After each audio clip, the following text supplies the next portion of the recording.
I'm Lisa Davis, Chief of Police for Austin. This is Gail McCant of the Office of Police Oversight.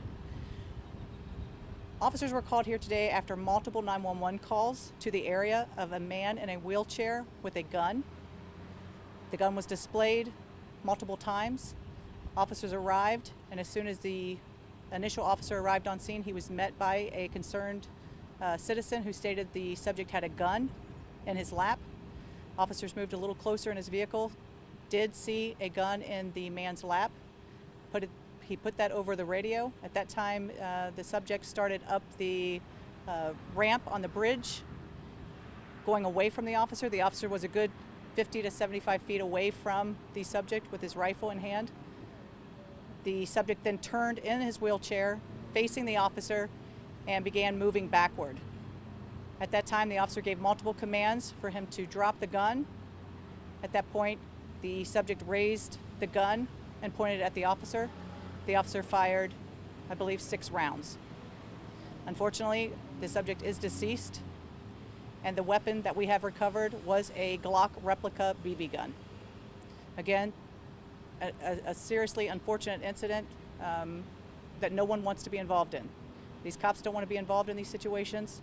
The citizens here in this community, again, it's just a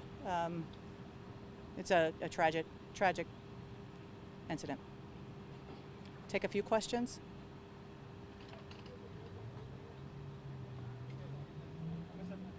Was the person homeless by any chance? We don't know that, if he's homeless or not. But again, I do want to say that this is a preliminary, very, very early on here. But that is the facts as we know them at this point. You said that the person in the wheelchair had the gun on their lap and was kind of being waved. Was it being pointed at anyone before? Yes, we do have reports that he was in traffic and pointing the weapon at people in the roadway.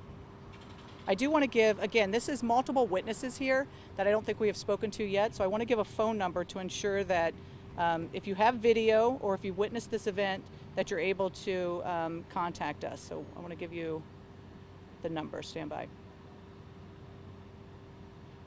Okay, please call our APD Special Investigation Unit at 512-974-5032. That's 512-974-5032. If you have any information, any video, or you witnessed any of the events that surrounded this. I was talking with some people here as they were passing, and they were kind of saying this is somewhat becoming an area of uprising gun violence, and they're seeing more in their neighborhoods. Wanted to see your opinions on that. Are you guys noticing more kind of gun activity here in this area? I'm not sure about this specific area. Look, we've got some hotspot locations within the city, of course, that we're addressing through more visibility, some more crime strategies. So whether this is that area, I don't know about that. Was the person known to law enforcement or at least to the area, like as far as like keeping a regular? Yeah, I don't know that. Was did the suspect take any shots at the officer, or was it just? No, he raised the gun and pointed it at the officers at that time. So I think it's important to recognize, one, that the officers are okay. The officer that arrived here is okay, and we need to address that. But again, very early, we will have a press conference next week, Tuesday or Wednesday, to speak more on this, to talk about more information that we find out. But as we know it today and right now, that's what we have. But real quick, last Sunday we spoke about the body camera footage that you guys released about the traffic signal that turned into an officer-involved shooting as well. And you mentioned multiple times that this is something that no officer wants to be involved in. Do you have concerns about more of these officer-involved shootings happening? Are you seeing more of those happening across the city? Well, I think it's unfortunate anytime. Again, and that is the truth. No officer comes to work and gets ready, puts his uniform on, walks out the door wanting to be involved in a officer-involved shooting. They take their toll mentally on these officers and what they go through here.